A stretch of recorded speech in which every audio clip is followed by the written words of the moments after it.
whether from Honduras or El Salvador or Guatemala. These are folks whose indigenous ancestors have been migrating north and south for far longer than European folks have been here, right? And a lot of these folks can truly say they didn't cross the border, right? The border crossed them. And so for me, you know, like a lot of you, I felt shock and sadness and misery when our new president took power in early 2017, and he basically started directing all these hateful messages to our neighbors from the south.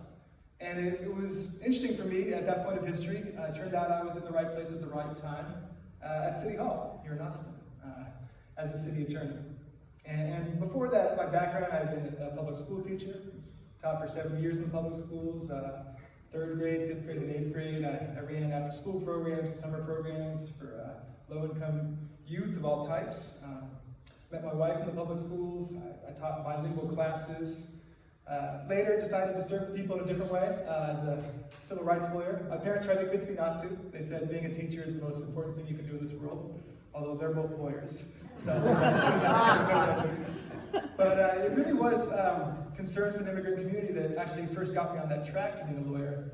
I was actually teaching for a year in Brooklyn, New York in 2001, 2002. I followed my wife out there, my future wife.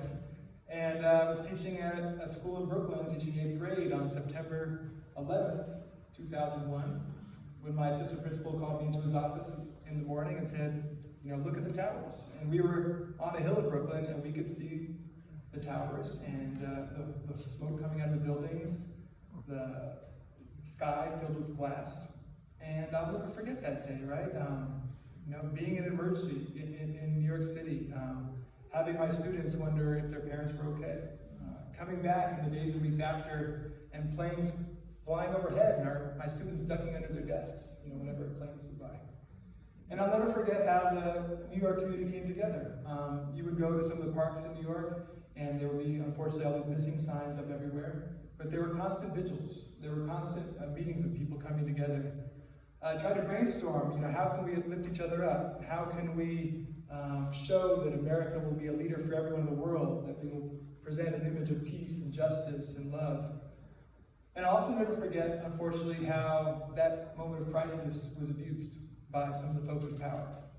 And how the Attorney General at that time, John Ashcroft, started rounding people up. And you probably experienced it here in New York and New Jersey.